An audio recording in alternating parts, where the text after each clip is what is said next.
사랑하는 성도 여러분, 그리고 진리의 말씀을 사모하는 모든 분들께 주님의 이름으로 문안드립니다.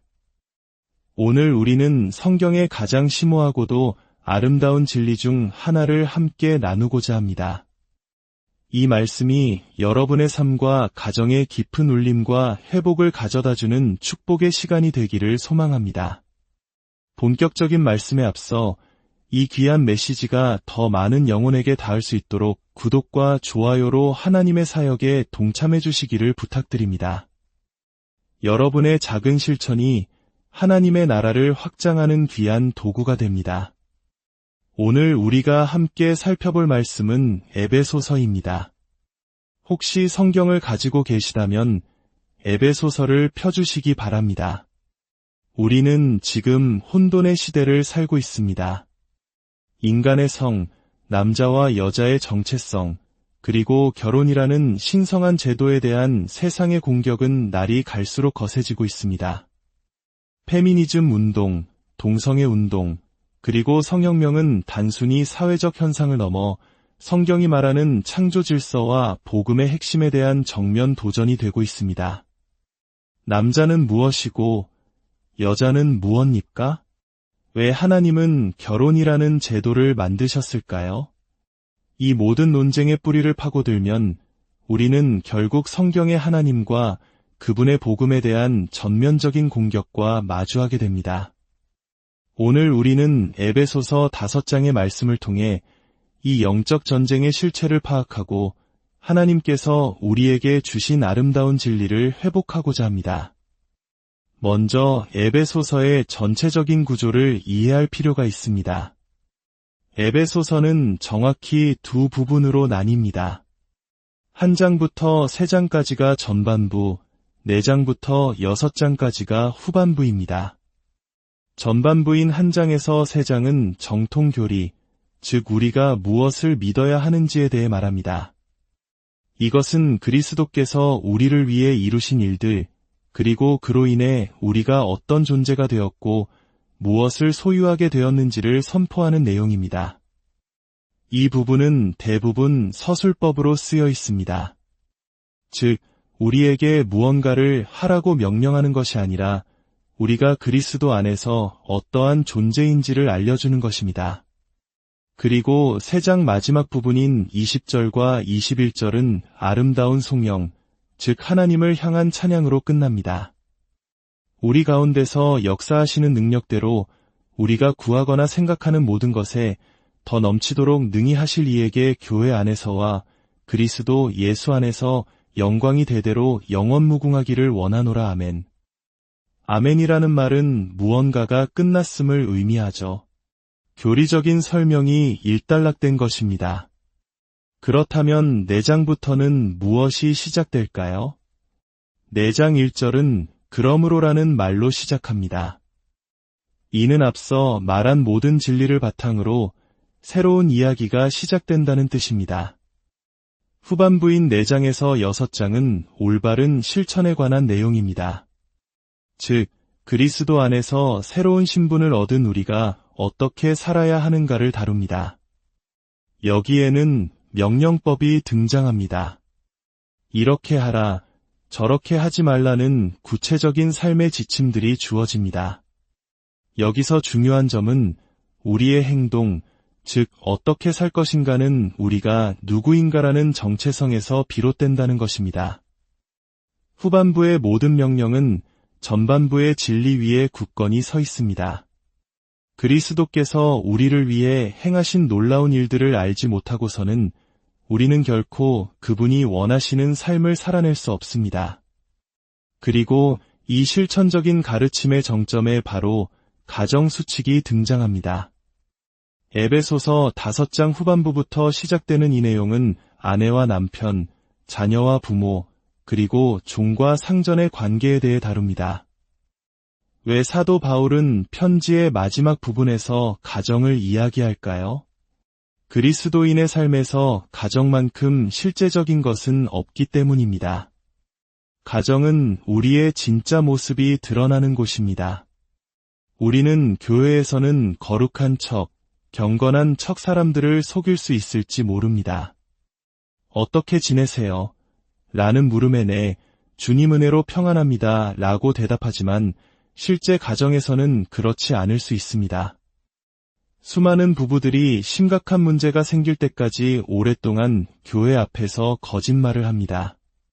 문제가 터지고 나서야 목회자를 찾아오지만 그때는 이미 늦은 경우가 많습니다. 하지만 가정에서는 거짓말을 할 수 없습니다. 자녀들은 모든 것을 알고 있습니다. 우리의 가장 실제적인 삶의 공간에서 우리의 신앙이 진짜인지 가짜인지 드러나는 것입니다. 그래서 성경은 교회의 지도자인 장로를 세울 때 직장에서의 평판이 아니라 그가 어떤 남편이며 어떤 아버지인지를 먼저 보라고 말합니다. 가정이야말로 그 사람의 진정한 인격이 드러나는 곳이기 때문입니다.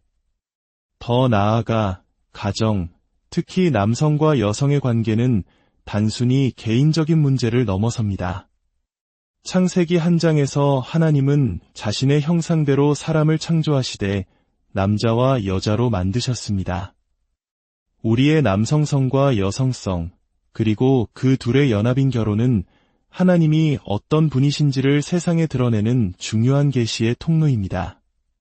바로 이 지점 때문에 지난 수십 년간 우리 사회를 흔들어온 모든 문화전쟁은 결국 가정, 특히 남편과 아내의 관계를 공격하는 것으로 기결됩니다. 그 시작은 급진적 페미니즘이었습니다. 로마서 한 장 18절은 이 영적 타락의 과정을 명확하게 보여줍니다.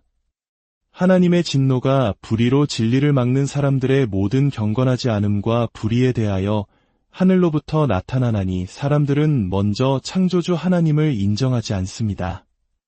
하나님을 부인하자 그들은 하나님이 만드신 창조 질서 또한 부인하기 시작합니다. 남자와 여자의 구별, 결혼의 신성함, 성에 대한 하나님의 기준을 모두 무너뜨립니다. 그 결과 하나님께서는 그들을 그 마음의 정욕대로 더러움에 내버려 두사 그들의 몸을 서로 욕되게 하셨습니다. 이것이 바로 성혁명입니다. 피임기술의 발달로 성관계와 출산을 분리했고 이는 곧 성관계와 결혼을 분리하는 자유연의 사상으로 이어졌습니다. 그 결과 남성과 여성의 본질적인 관계가 파괴되었습니다. 그 다음 단계는 무엇입니까? 로마서는 이어서 동성애에 대해 언급합니다. 여자들도 순리대로 쓸 것을 바꾸어 영리로 쓰며 남자들도 순리대로 여자 쓰기를 버리고 서로를 향하여 음욕이 불일듯 했습니다. 이는 남성과 여성이라는 창조의 기본 구조 자체를 허무는 단계입니다. 그리고 마지막 단계는 무엇일까요? 또한 그들이 마음에 하나님 두기를 싫어함에 하나님께서 그들을 그 상실한 마음대로 내버려두사 합당하지 못한 일을 하게 하셨으니 이제 인간의 타락한 상상력이 닿는 모든 곳까지 죄악이 번져나갑니다. 시기, 살인, 분쟁, 사기, 악독이 가득하고 부모를 거역하며 우매하고 무정한 자가 됩니다. 이것이 오늘날 우리가 목도하는 세상의 모습입니다. 그리고 이 모든 타락의 과정이 에베소서 5장의 가정수칙의 순서대로 나타납니다. 먼저 남편과 아내의 관계가 나오고 6장에서는 부모와 자녀의 관계가 나옵니다. 이 모든 붕괴는 남성과 여성의 올바른 관계를 파괴하는 급진적 페미니즘 이데올로기에서 시작된 것입니다. 이제 에베소서 5장 22절을 봅시다. 아내들이여 자기 남편에게 복종하기를 주께 하듯 하라. 이 말씀은 오늘날 많은 사람들에게 큰 거부감을 줍니다. 세상 문화는 우리에게 이 말씀이 잘못되었다고 여성 억압적이라고 속삭입니다. 그래서 심지어 복음주의 페미니스트들조차 이 말씀의 무게를 덜어내기 위해 여러 시도를 했습니다. 그들이 주로 사용하는 방법은 21절을 끌어오는 것입니다. 그리스도를 경외함으로 피차 복종하라. 그들은 이 구절을 근거로 22절의 아내의 복종은 일방적인 것이 아니라 상호 복종의 한 예일 뿐이라고 주장합니다. 남편과 아내가 서로에게 복종해야 한다는 것입니다. 그렇게 하면 세상의 비난을 피할 수 있고 페미니스트들도 교회 안에서 편안함을 느낄 수 있기 때문입니다. 하지만 이것은 성경을 심각하게 왜곡하는 것입니다. 몇 가지 이유를 들어보겠습니다. 첫째, 복종하다라는 헬라어 원어 휘포타소는 군사 용어입니다. 군대에서 복종은 오직 한 방향으로만 이루어집니다. 아래에서 위로, 즉 계급이 낮은 사람이 높은 사람에게 복종하는 것입니다. 군대에는 상호 복종이라는 개념이 존재하지 않습니다. 이 단어 자체에 이미 위계와 질서의 의미가 담겨 있습니다. 둘째, 골로새서나 베드로전서 등 아내의 복종을 다루는 다른 성경 본문 어디에도 에베소서 5장 21절과 같은 피차 복종하라는 구절이 등장하지 않습니다. 만약 상호 복종이 결혼의 핵심 원리라면 다른 곳에서도 동일하게 강조되었을 것입니다. 하지만 가장 결정적인 이유는 문맥적인 문제입니다. 21절은 다음 단락의 서론이 아니라 이전 단락의 결론입니다.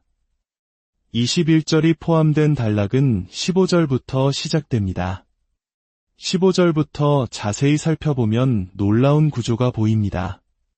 먼저 세 가지 대조가 나옵니다. 15절, 어리석은 자같이 말고 오직 지혜 있는 자같이 하라. 17절, 어리석은 자가 되지 말고 오직 주의 뜻이 무엇인가 이해하라. 18절, 술 취하지 말라 이는 방탕한 것이니 오직 성령으로 충만함을 받으라. 그리고 이 세 번째 대조, 즉 성령으로 충만함을 받으라는 말씀에 이어 세 가지 명령이 나옵니다. 성령 충만한 삶의 모습이 무엇인지 구체적으로 설명하는 것입니다. 첫째는 19절, 시와 찬송과 신령한 노래들로 서로 화답하며 예배하는 삶입니다. 둘째는 20절, 범사의 우리 주 예수 그리스도의 이름으로 항상 아버지 하나님께 감사하는 기도하는 삶입니다. 그리고 셋째가 바로 21절입니다. 그리스도를 경외함으로 피차 복종하라, 즉 성령 충만한 삶은 예배하는 삶, 감사하는 삶, 그리고 하나님께서 세우신 권위에 순종하는 삶이라는 것입니다. 그런데 이 세 번째 명령인 복종에 대해 바울은 다시 세 가지 구체적인 상황을 제시합니다. 첫 번째 상황이 22절, 아내들이여 자기 남편에게 복종하라입니다. 두 번째 상황은 6장 1절, 자녀들아 주 안에서 너희 부모에게 순종하라입니다. 세 번째 상황은 6장 5절, 종들아 두려워하고 떨며 성실한 마음으로 육체의 상전에게 순종하기를 그리스도께 하듯 하라입니다. 따라서 21절은 남편과 아내의 관계에만 국한된 상호 복종의 원리가 아닙니다. 이는 성령 충만한 성도가 하나님께서 세우신 질서 안에서 마땅히 보여야 할 삶의 태도이며 아내와 남편, 자녀와 부모, 종과 상전의 관계 모두에 적용되는 큰 틀의 원리인 것입니다. 성경은 결코 페미니스트들을 편안하게 만들어주기 위해 기록되지 않았습니다. 성경은 창세기부터 요한계시록까지 일관되게 남성의 머리됨, 즉 성경적 가부장제를 가르칩니다.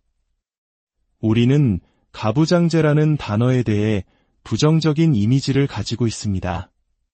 억압, 통제, 남성우월주의 같은 단어들을 떠올립니다.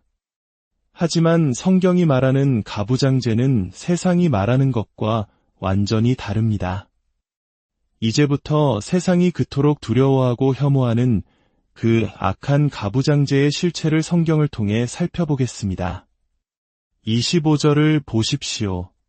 남편들아 아내 사랑하기를 그리스도께서 교회를 사랑하시고 그 교회를 위하여 자신을 주심같이 하라. 이것이 성경적 가부장제의 핵심입니다. 이것이 남성의 머리됨의 본질입니다. 얼마나 악하고 억압적입니까? 세상에 어떤 여성이 자신을 위해 십자가에서 목숨까지 내어주신 예수 그리스도의 사랑으로 자신을 사랑해주는 남편을 원하지 않겠습니까? 남편의 머리됨은 아내를 지배하고 억압하는 것이 아닙니다. 그것은 아내를 위해 자신을 희생하는 사랑입니다. 그리스도께서 교회를 위해 자신의 모든 것을 내어주셨듯이 남편은 아내를 위해 자신의 생명까지도 내어줄 각오가 되어 있어야 합니다. 계속해서 말씀을 봅시다. 26절 이는 곧 물로 씻어 말씀으로 깨끗하게 하사 거룩하게 하시고 남편은 아내를 하나님의 말씀으로 씻어주고 그녀가 더 거룩하고 정결한 삶을 살도록 돕는 영적 책임이 있습니다. 아직 결혼하지 않은 자매님들, 만약 당신을 말씀으로 씻어줄 자격이 없는 남자를 만난다면 계속해서 다른 사람을 찾으십시오. 당신을 더럽히려 하는 남자가 아니라 당신의 거룩함을 위해 헌신하는 남자를 만나야 합니다. 성경적인 남편은 아내가 자신과 결혼함으로 인해 혼자였을 때보다 더욱 그리스도를 닮아가는 것을 목표로 삼는 사람입니다. 이것이 억압입니까? 이것이 여성 혐오입니까? 28절은 말합니다. 이와 같이 남편들도 자기 아내 사랑하기를 자기 자신과 같이 할지니 자기 아내를 사랑하는 자는 자기를 사랑하는 것이라. 아내는 단순히 내 것이 아니라 바로 나 자신입니다. 한 몸을 이룬 존재이기 때문입니다. 아내를 이기려는 것은 마치 오른팔로 왼팔을 이기려는 것과 같이 어리석은 일입니다. 아내의 아픔은 나의 아픔이고 아내의 기쁨은 나의 기쁨입니다. 이것이 성경이 말하는 가부장제입니다. 이것이 성경이 말하는 남성의 머리됨입니다. 세상이 퍼뜨리는 거짓말에 속지 마십시오. 페미니즘이 가부장제를 공격하는 것은 실은 그리스도와 교회의 신비로운 연합, 그리고 교회를 향한 그리스도의 희생적이고 사랑이 넘치는 머리되심을 공격하는 것입니다. 우리는 결코 성경적인 남성의 머리됨을 부끄러워하거나 사과해서는 안 됩니다. 역사적으로 성경적 기독교만큼 여성을 존귀하게 여기고 보호하며 축복한 사상은 이 세상에 존재하지 않습니다. 이제 다시 22절로 돌아가 봅시다.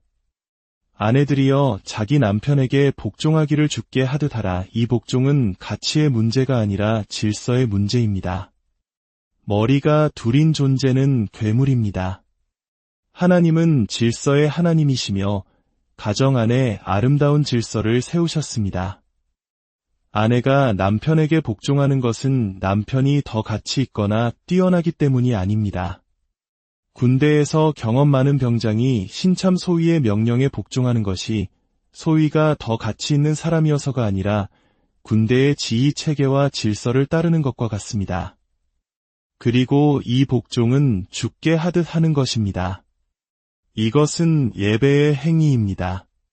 남편이 복종받을 만한 자격이 있어서가 아니라 그리스도를 경외하기 때문에 하나님께서 세우신 질서를 존중하는 것입니다. 아내가 남편에게 복종하는 것을 힘들어한다면 그것은 남편과의 관계 문제를 넘어 하나님과의 예배에 문제가 있다는 신호일 수 있습니다. 물론 이 복종이 절대적인 것은 아닙니다. 만약 남편이 하나님께서 금하신 죄를 짓도록 명령한다면 아내는 그 명령에 따를 필요가 없습니다. 누구도 하나님께서 금하신 것을 명령할 수 없으며 하나님께서 명령하신 것을 금할 수 없습니다. 이 원리는 모든 순종의 관계에 동일하게 적용됩니다. 그러나 우리는 우리 마음속에 있는 아내들이여 남편에게 복종하라는 6단어에 대한 본능적인 거부감이 하나님과 그분의 선한 질서를 대적하는 세상 문화에 의해 심어졌다는 것을 알아야 합니다. 사랑하는 성도 여러분, 세상의 거짓말에 속지 마십시오. 하나님께서 디자인하신 결혼은 그리스도께서 자신의 피로 교회를 구원하시는 아름답고 영광스러운 그림을 보여주는 살아있는 예표입니다. 이 진리를 굳게 붙들고 세상 속에서 빛과 소금의 역할을 감당하는 복된 가정들을 세워나가시기를 바랍니다. 하나님은 그분의 형상대로 남자와 여자를 창조하시고 결혼이라는 제도를 통해 그분의 구속의 사랑을 우리에게 날마다 상기시켜 주십니다. 이 놀라운 신비와 진리 안에서 참된 자유와 기쁨을 누리시는 저와 여러분이 되기를 주님의 이름으로 축원합니다. 주님의 은혜와 평강이 여러분의 가정 위에 늘 함께